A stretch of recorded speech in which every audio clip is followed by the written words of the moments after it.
Começa agora, programa Conviver.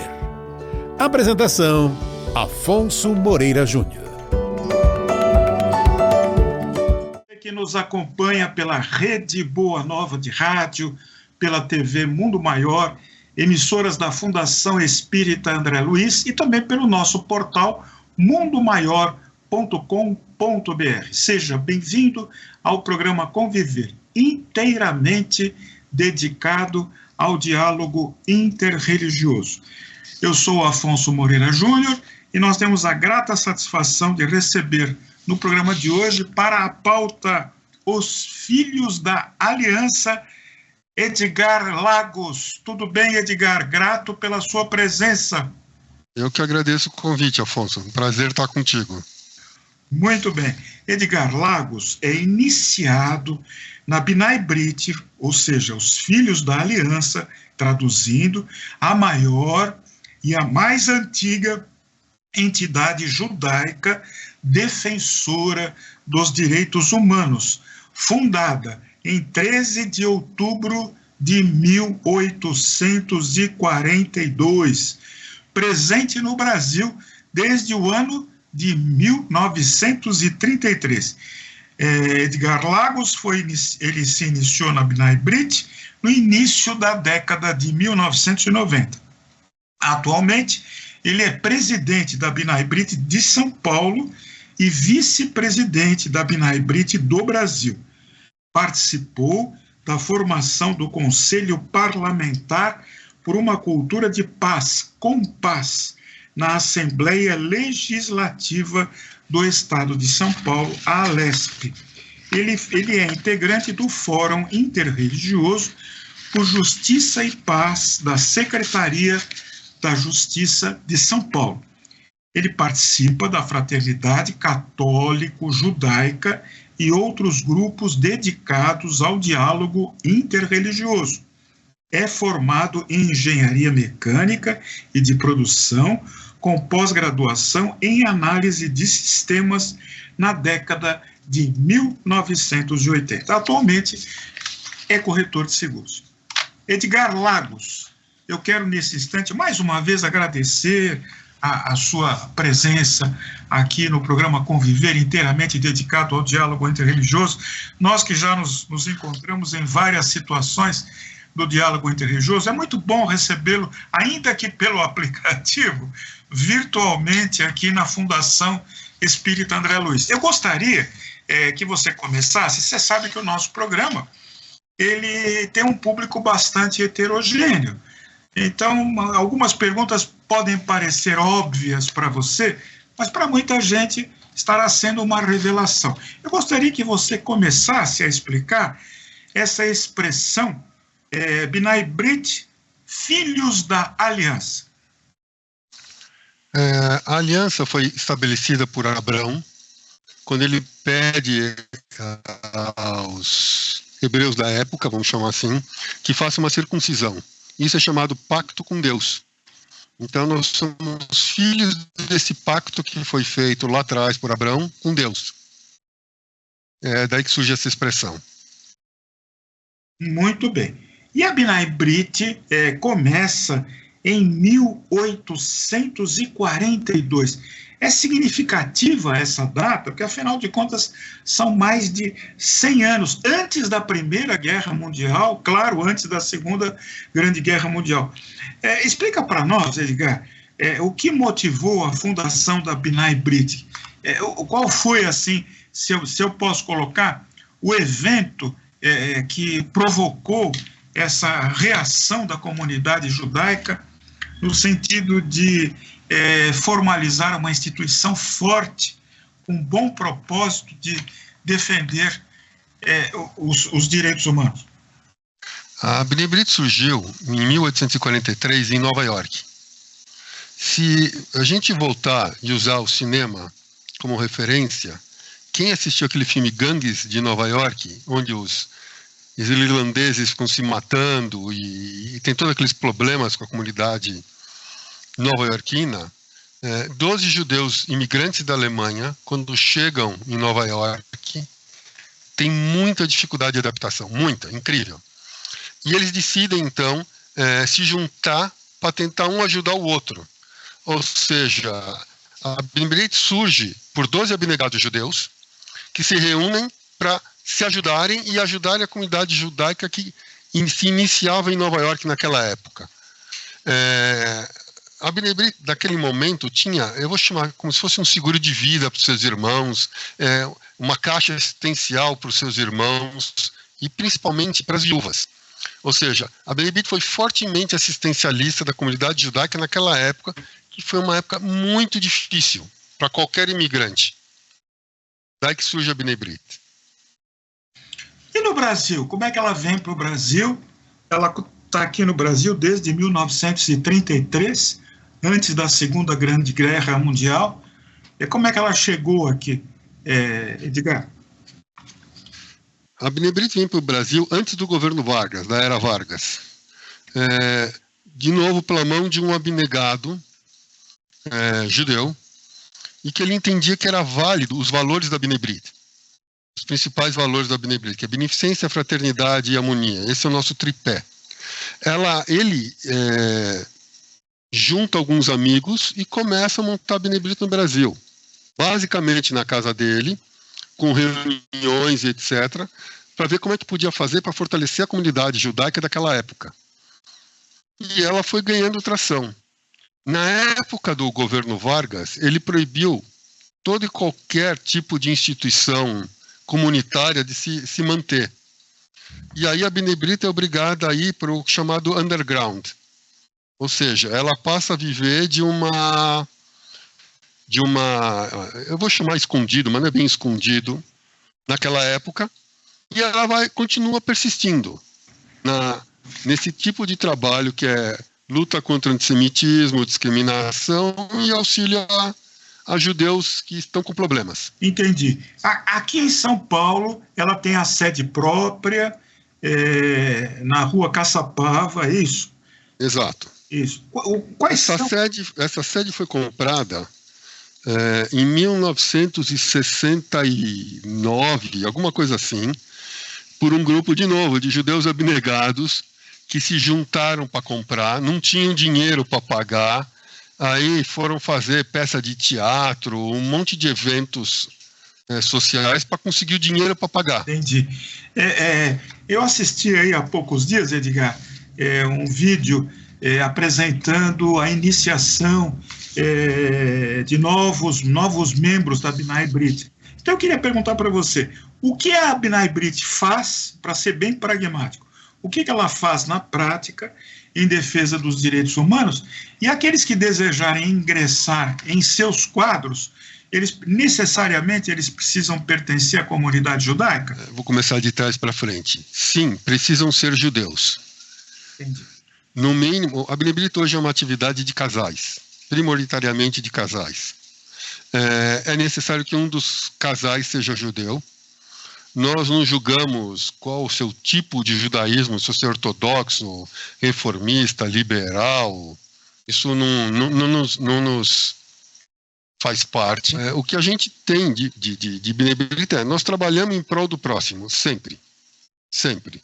O que a Bnei Brit se debate e trabalha muito é contra a discriminação e preconceito. Isso é o que levou ao Holocausto, é isso que levou ao massacre de armênios antes da Primeira Guerra, é isso que leva à maioria das confusões que existem no mundo hoje. É esse preconceito que a gente traz, enraizado, às vezes até sem querer. E nós lutamos contra isso. Não sei se lutar é uma palavra bonita, mas nós se rebelamos, acho que talvez, não sei, contra esse tipo de coisa. E nós temos imensas atividades no esclarecimento, na tentativa de diminuição desse tipo de coisa. Não necessariamente judaica. Ah, entendi. Então, a B'nai B'rith, ela atua de uma forma assim, com largo espectro. Não está preocupada única e exclusivamente com a comunidade judaica, mas com a sociedade como um todo. Sim, se você lembrar, na Segunda Guerra Mundial morreram 50 milhões de pessoas. Entendeu? 50 milhões de pessoas não são 50 milhões de judeus, foram 6 milhões de judeus. E 44 milhões de outras pessoas, ou seja, 20 milhões de russos, por exemplo. Ou seja, morreram ciganos, morreram homossexuais, morreram deficientes mentais, e por aí vai. Ou seja, é isso que a gente se debate. Entendi. É isso que a gente não, é isso que nos incomoda e é isso que nos move.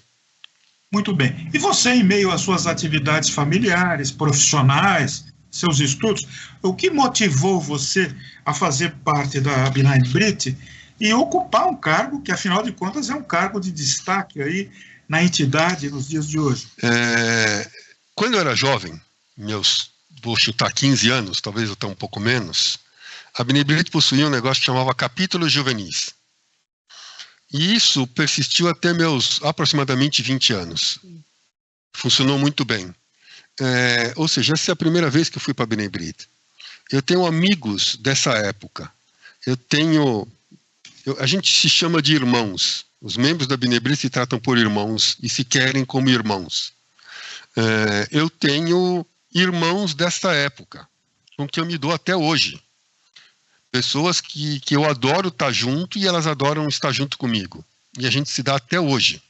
Inclusive, eu almocei com um deles hoje, por acaso. Quando você faz trabalho comunitário com alguém, você cria vínculos indestrutíveis.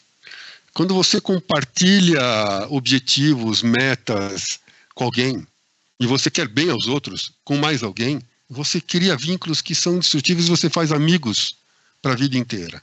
Eu diria para você que, na verdade, como eu falei, irmãos, eu não tenho amigos, eu tenho irmãos para a vida inteira. Eu tenho irmãos hoje em Curitiba, eu tenho irmãos hoje em Porto Alegre, eu tenho irmãos no Rio de Janeiro, eu tenho irmãos em Minas. Em qualquer cidade que tiver alguém da B'nai B'rith, eu tenho um irmão. Eu tenho um apoio, eu tenho uma referência e eu não estou sozinho. Ou seja, isso é B'nai B'rith, é não estar sozinho. Nós estamos todo mundo junto. Se a minha canoa afundar, cada uma deles afunda igual. Entendeu? Não tem essa. Ou seja, a gente se gosta e a gente se apoia e a gente trabalha junto para o nosso próprio bem. E não é o meu bem do Edgar, é o bem da comunidade. Entendeu? Essa é a ideia. Edgar, na sede da B'nai B'rith hoje, são realizados ofícios religiosos ou ela se abstém dessa prática religiosa para poder acolher a todos? Como é que funciona? A B'nai B'rith é uma instituição política partidária e não é religiosa. Ok? Na sede da B'nai B'rith, por acaso, tem uma sinagoga no térreo. Por acaso, por uma coincidência. Essa sinagoga já foi ortodoxa e hoje a sinagoga não é ortodoxa, é uma sinagoga Masorti. Já teve ou tem, né? Ou seja, nós não escolhemos, nós não temos vínculo religioso. Não quer dizer porque eu rezo numa sinagoga ortodoxa que eu não posso frequentar a B'nai B'rith, ou se eu rezo numa sinagoga reformista eu não posso frequentar a B'nai B'rith. É o que eu coloquei lá atrás. Nós não escolhemos tipo ou viés religioso, não sei como colocar isso corretamente, entendeu? Isso não existe pra gente. O que existe você é judeu e você quer bem as pessoas, nós vamos trabalhar. Nós estamos lá para trabalhar em prol de um mundo melhor, em prol de uma diminuição do antissemitismo para um bem melhor, em prol de, estamos com um problema não sei onde, vamos ver como que a gente faz para ajudar. Isso é ser irmão, isso é trabalhar em prol de uma comunidade. É a força da fraternidade. Edgar, a entidade já enfrentou algum tipo de preconceito, restrição, algum tipo de assédio, perseguição política ou religiosa? A entidade em si, não. A B'nai B'rith nunca foi vetada de entrar em nenhum lugar. Judeus já enfrentaram tudo que você quiser e mais um pouco. E estão enfrentando hoje de novo. É nesse panorama que a gente queria chegar. Na atualidade, qual é o maior desafio que a comunidade judaica enfrenta? Eu queria fazer um parênteses aqui. Eu acho que eu já cheguei a contar para você. A nossa família nós não somos judeus, mas nós temos muitos amigos judeus, companheiros judeus. Eu nasci num bairro aqui de São Paulo, Bom Retiro, numa época que era um bairro onde a colônia judaica tinha uma presença muito forte, inclusive restaurantes, instituições lá religiosas. Então nós temos assim uma grande afinidade com a comunidade judaica. Minha mãe especialmente admirava muito a comida judaica, com alguns pratos minha mãe preparava, enfim. Então a minha simpatia pela comunidade judaica, pelo valor da sua contribuição cultural, pelo vínculo que nós temos. Nós somos espíritas com Allan Kardec, mas antes disso somos cristãos. E os cristãos, naturalmente, Jesus Cristo, que é nosso guia, nosso patriarca, ele era judeu. Então, tem tudo a ver.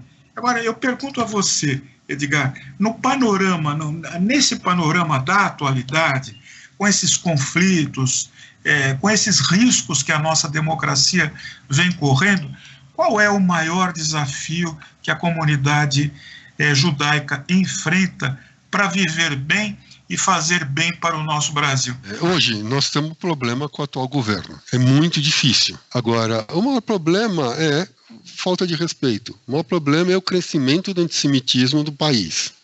O maior problema, tenta você imaginar que você tem que ter um segurança, eventualmente armado, na porta do teu templo. Deus do céu. Que você... eu quero ir te visitar, você não pode entrar se você não fizer uma inscrição e passar por uma triagem qualquer e ser identificado. Ou seja, esse é o problema. O problema é você sair hoje, eu não sei se você sabe o que é uma kippá ou não, você sai usando kippá na rua e ser agredido. Você entendeu? É muito complicado. É muito complicado. É muito complicado você se identificar como judeu e ficar esperando que lado que o cara vai te dar uma bufetada na cara. É muito complicado isso. Hoje, agora, nós temos esse tipo de problema. Nós vivemos uma insegurança muito, muito grande. Entendeu? Medos impressionantes. Coisa que algum tempo atrás, 10 anos atrás, isso não existia. 15 anos atrás, isso a gente sabia, mas não era tão claro, tão evidente. Entendeu? E aí, o problema... de alguma forma, não é só o antissemitismo. É o que vem depois do antissemitismo. Você entendeu? Eu vou usar a expressão. A Palestina livre do rio ao mar. A Palestina livre do rio ao mar é o genocídio de todos os judeus e árabes que moram na região. E os judeus são chamados de genocidas. Ou seja, o judeu é genocida, mas ele pode sofrer um genocídio e pode ser propagado o genocídio. Ou seja, nós vivemos essa dicotomia. Pregam o genocídio e nós somos chamados de genocidas. E na rua, nós somos acusados e botados o dedo por causa disso. Ou seja, é muito difícil. É muito difícil quando o cara fala que ele vai te matar. E o que você pode fazer? Essa problemática está muito difícil. Entendeu? E é uma sensação muito ruim. Infelizmente, muito ruim. Em todos os aspectos. Como você sabe, Edgar, eu faço parte também da Frente Interreligiosa por Justiça e Paz, Dom Paulo Evaristo Arnes, e o nosso propósito justamente é trabalhar pelos direitos humanos de todas as comunidades, e nós temos que fazer alguma coisa. E nós estamos fazendo alguma coisa. Eu gostaria que você me explicasse, nesse contexto, que é um desafio, que você colocou aí muito bem, e nós sabemos disso, o que está sendo feito pela comunidade no sentido de coibir esse crescimento desse sentimento, que eu vou lhe dizer uma coisa, Edgar, não é do povo brasileiro. Esse sentimento não é do povo brasileiro. O povo brasileiro não tem essa índole. Eu acredito que sejam facções, sejam evidentemente, organizações políticas que têm algum interesse em jogar lenha na fogueira. Eu enxergo hoje um problema complicado. E esse problema é complicado quando nós temos uma imprensa despreparada. E não é culpa deles especificamente, é culpa de não ter dinheiro, não consegue fazer uma cobertura melhor, não consegue obter melhores informações, não consegue um monte de outras coisas e acaba distorcendo algumas realidades e algumas coisas. E essa distorção acaba levando a esse problema que eu te coloquei. E esse problema não é só judaico. Eu vou repetir. Depois que você acabar com os judeus, você vai começar a ter problemas com os outros. Tem a famosa historinha: vieram buscar meu vizinho, e como eu não sou, eu vou encurtar, meu vizinho, eu não abri a boca. Aí quando eu estou encurtando a história, que a história é um pouco mais longa e mais bonita. Quando vieram me buscar, não tinha mais meu vizinho para reclamar, para me ajudar. E aí me levaram também. Ou seja, quando acabar os judeus, vem o próximo. E quando acabar o próximo, vai vir o próximo. E assim vai ser feito um a um. Ou seja, se a gente não conseguir entender e parar essa história, daqui a pouco não tem ninguém. E vai ser um negócio muito complicado. Vai ser o judeu, vai ser o muçulmano, vai ser o espírita, vai ser o cristão, vai ser o que for. Um a um vão ser pegos. Ou seja, a gente tem que entender que tem que parar. Nós temos que entender que ou a gente se junta para conversar, para trabalhar e para fazer alguma coisa, ou nós vamos, desculpa a expressão, se lascar daqui a pouco. Entendeu? Não tem problema, vai todo mundo no mesmo barco. É o famoso canário na mina. Entendeu? Por que tem um canário dentro da mina? Porque o canário é mais suscetível a gases tóxicos. Então os mineiros levavam o canário para a mina, porque se o canário começasse a passar mal, estava na hora deles saírem correndo de lá de dentro. Aqui, o famoso canário na mina era o judeu. O judeu vai tomar porrada e ninguém vai gritar, ninguém vai apoiar, ninguém vai nada, porque não é com ele. Daqui a pouco é o outro.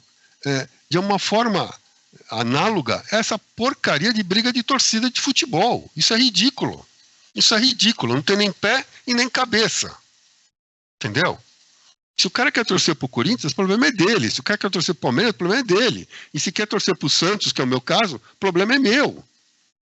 Você entendeu? Agora, eu ir lá cobrir o cara de porrada porque ele é corintiano, isso não tem pé nem cabeça. E nós estamos fazendo isso. E de uma forma igual, nós estamos fazendo a mesma coisa na religião. Um está brigando com o outro sem sentido. E isso não vai construir, minha religião é mais bonita que a tua. Tua religião não é mais bonita que a minha. Tua religião é igual à minha, com as mesmas falhas e as mesmas virtudes. Ou seja, nós não estamos construindo um mundo melhor. Nós não estamos fazendo o que em judaísmo é chamado Tikkun Olam, a melhoria contínua do mundo. Eu sou ensinado a fazer Tikkun Olam. Eu tenho que melhorar o mundo que eu vivo. Entendeu? Quando eu vou ajudar alguém, eu estou melhorando o mundo. Quando eu estou trabalhando em prol de uma causa, eu estou melhorando o mundo. Estou tentando melhorar o mundo, né?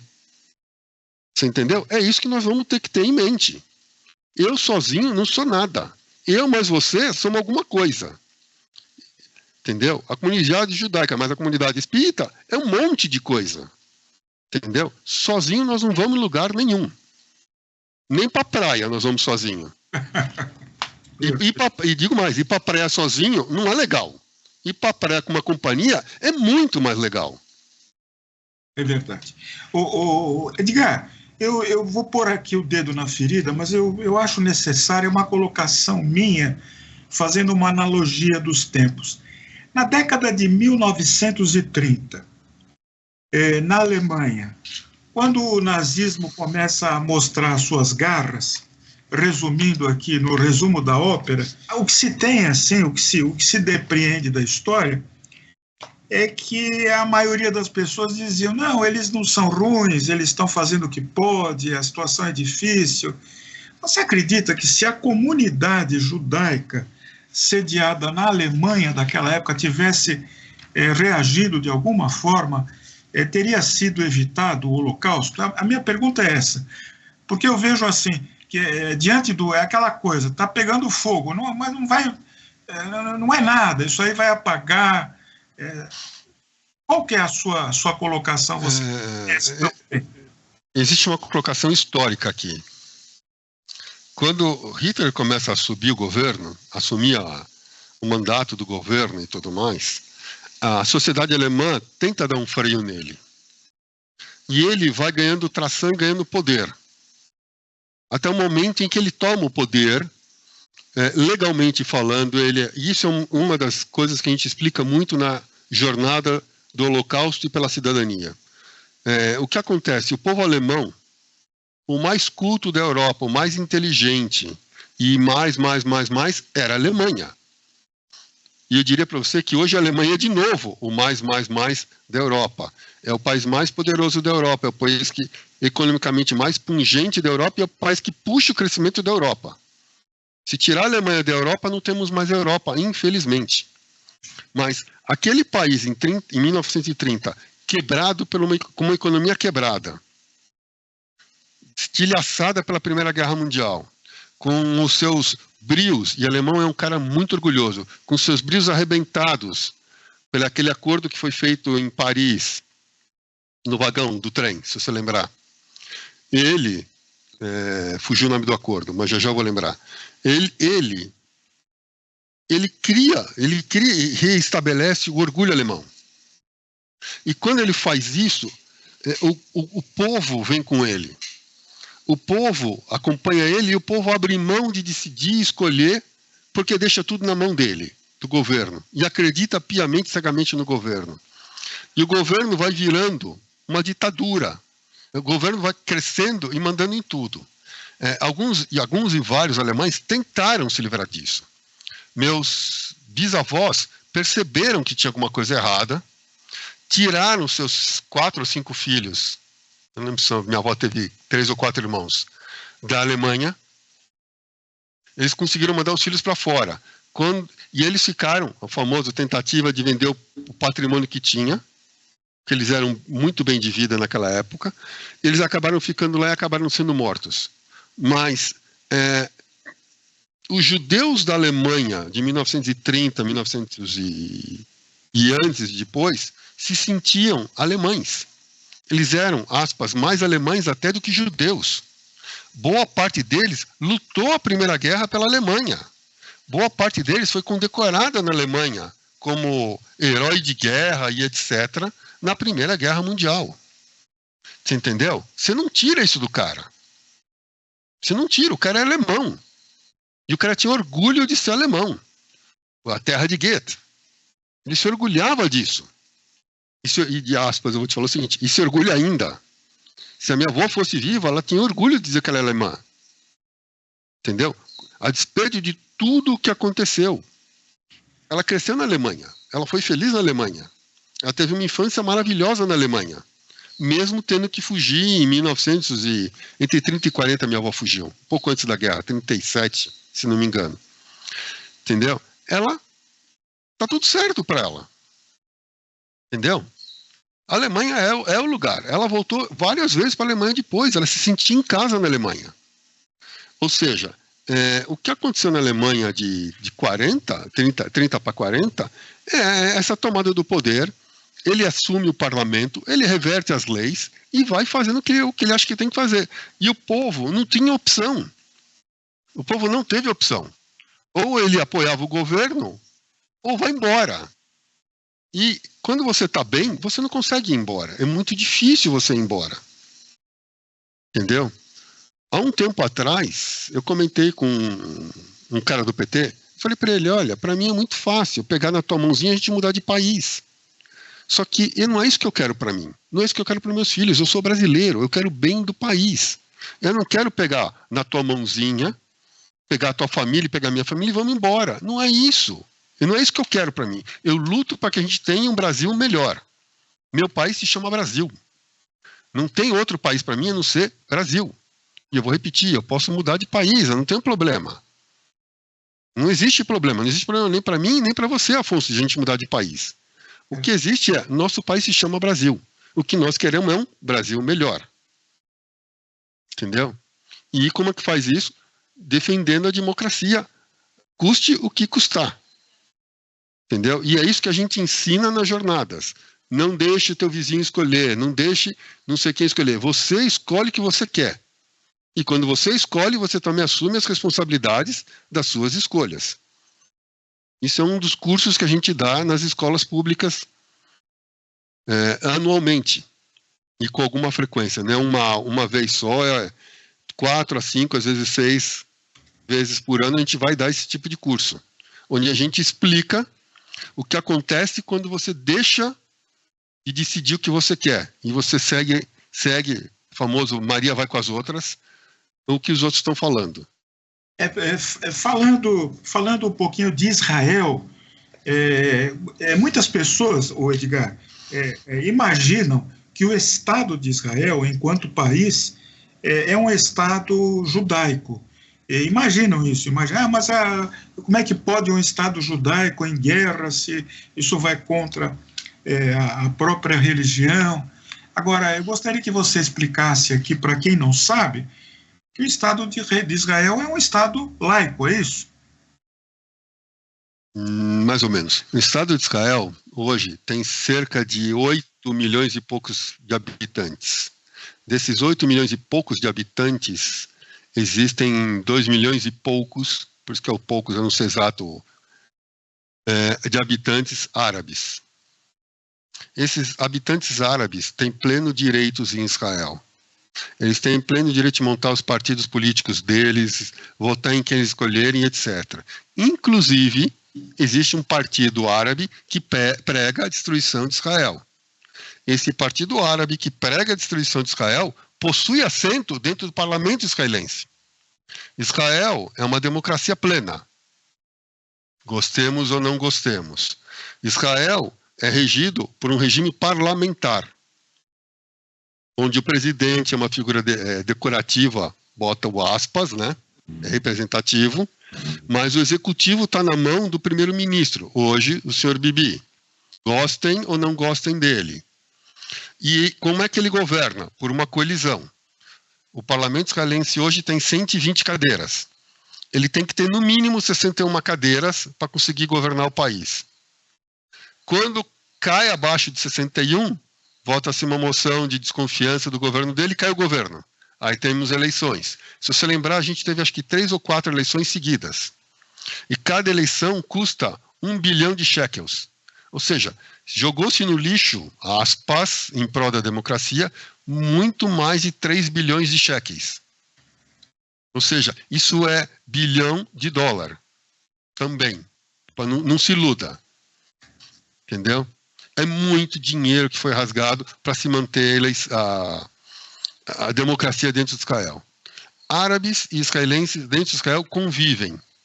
Têm seus direitos e têm seus deveres. Mais deveres até do que direitos. Porque você não vai ter nunca direitos se você não tiver dever. E se você não cumprir seus deveres primeiro, é muito estranho você reclamar dos seus direitos. Entendeu? É uma coisa muito estranha. Você só quer ter direito, não quer ter dever. Você tem que ter dever para ter direito. Entendeu? E isso é muito claro em Israel. Nós temos uma Suprema Corte em Israel. Nós é bom, né? Como se eu fosse israelense. Mas existe uma Suprema Corte em Israel e existem ministros da Suprema Corte árabes. Árabes palestinos. Você entendeu? Sim. Existem deputados árabes palestinos. Não tem problema. Se você lembrar da Golda Meir, ela era palestina. Ela nasceu antes de 48, ela era palestina. Ela nasceu na Palestina. Ok? E a gente tem que lembrar que a Palestina foi criada pelos romanos. Quando eles cansaram dos rebeldes hebreus, e eles foram lá mudar o nome de Israel para Palestina. Como que é? Porque eles não aguentavam mais, para ver se os caras sossegavam. E não adiantou nada, é claro. Mas essa é a colocação. A Palestina existe desde o Império Árabe, do Império Romano.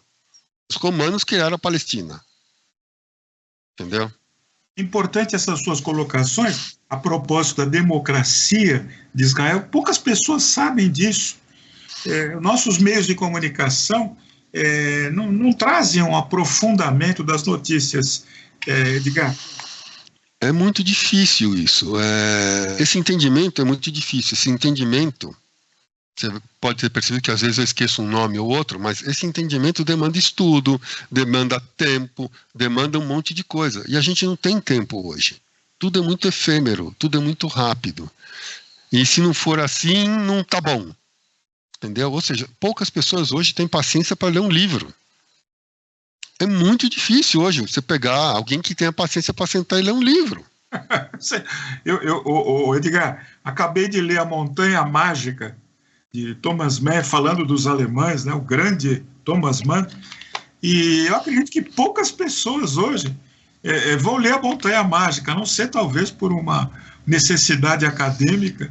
É verdade, você colocou aí um mal que está se disseminando. Não há aprofundamento do conhecimento. Não, para quê? Para quê? Eu vou contar uma história mais interessante. Se você conversar com 10 pessoas, 9 vão te dar uma opinião sobre a Palestina, Israel, etc. E são profundos conhecedores na cabeça deles, é claro. Se você perguntar o que aconteceu na África, em Ruanda, eles não sabem te responder. O genocídio de Ruanda.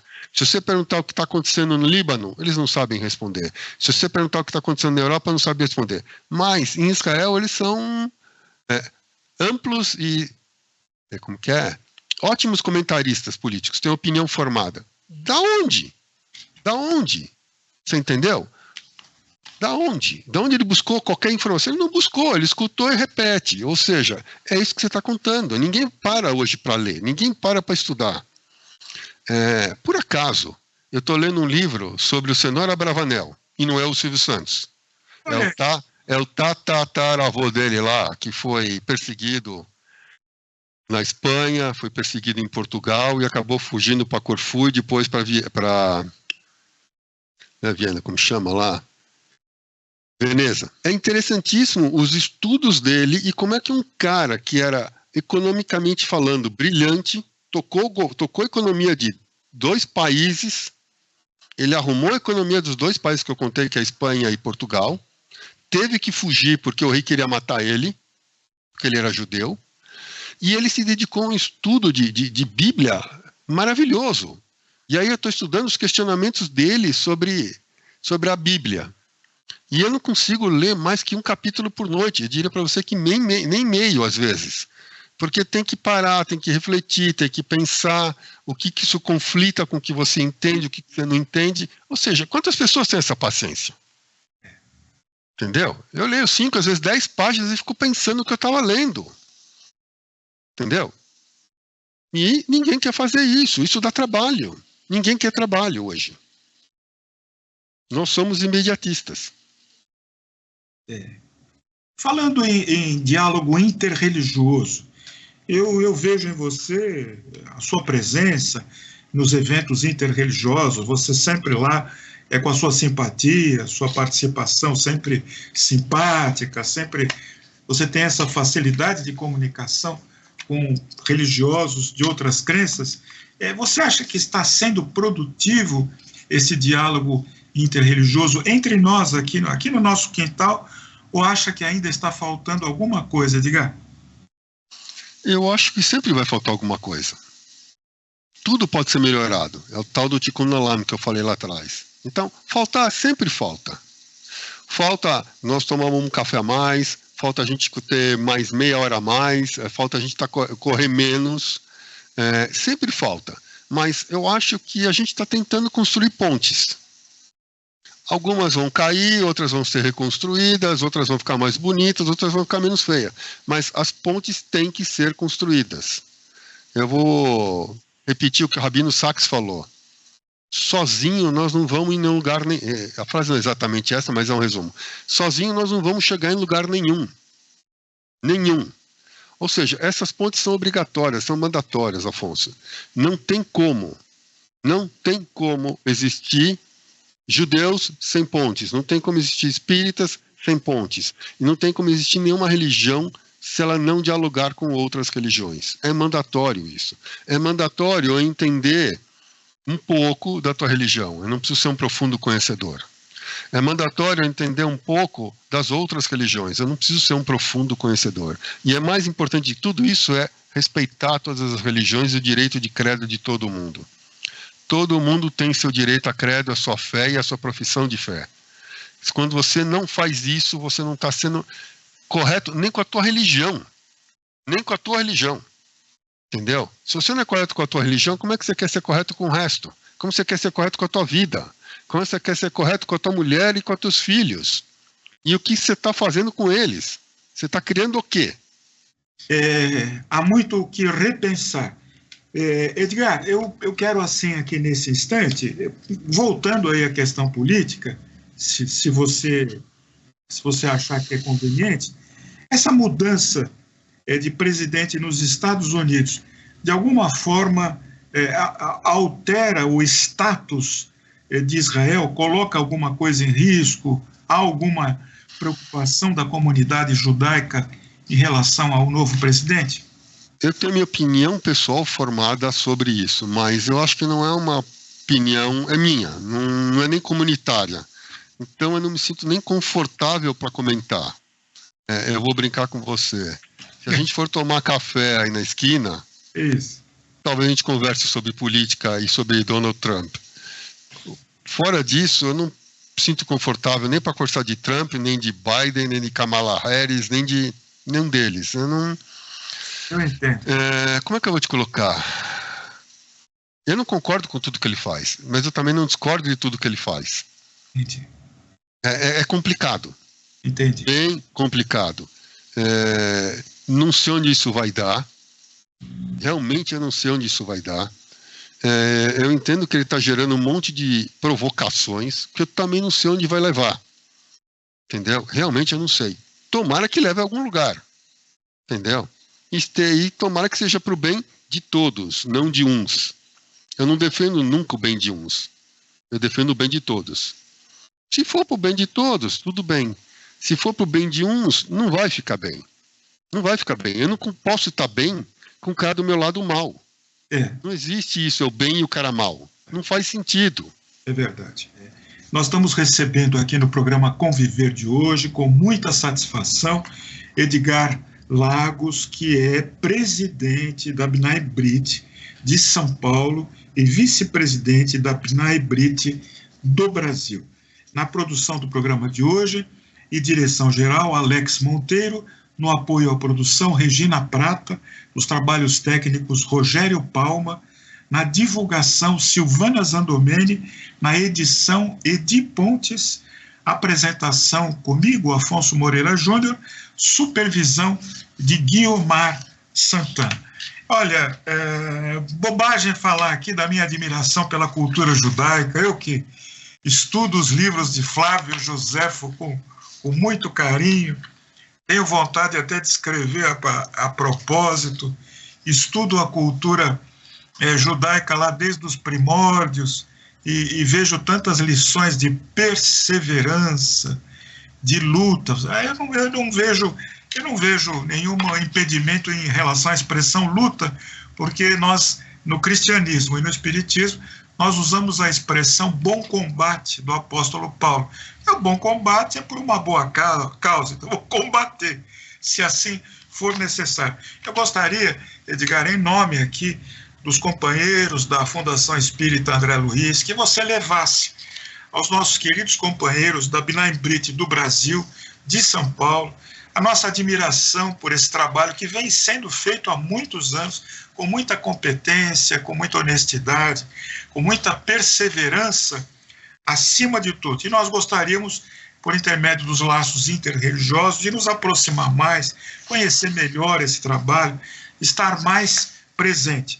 E gostaríamos que você estivesse aqui nesse diálogo interreligioso, sempre que você considerar a necessidade de uma comunicação que seja importante, não só aos espíritas com Allan Kardec, mas a todos aqueles que nos assistem pelo rádio, pela TV, que nos acompanham também pela internet. Eu deixo aí esse momento para que você possa nos dar aquela sua mensagem em nome de uma instituição que é uma força da comunidade judaica, mas, acima de tudo, é uma força fraternal, é uma força que não se restringe a uma bandeira, porque defender os direitos humanos é defender os direitos da humanidade.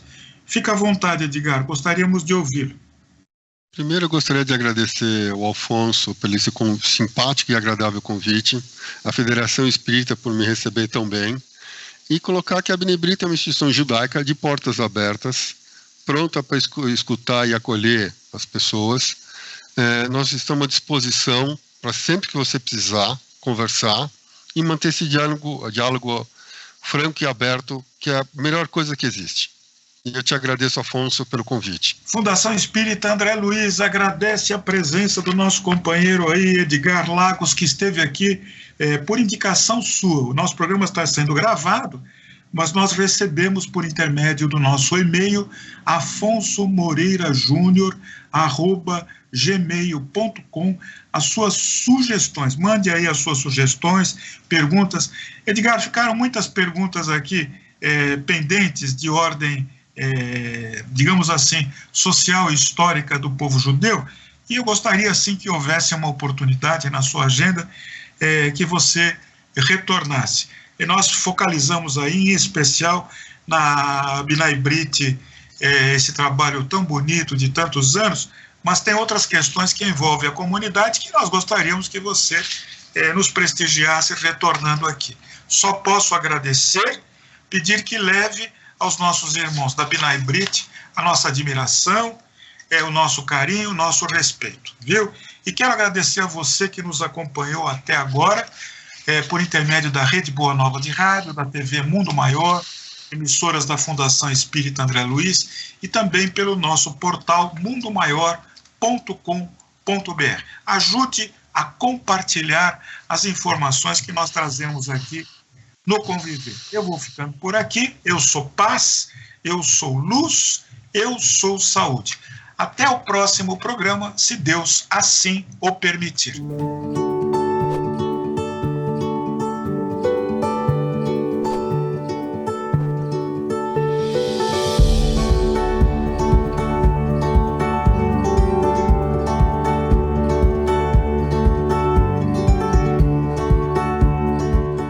Você acompanhou programa Conviver.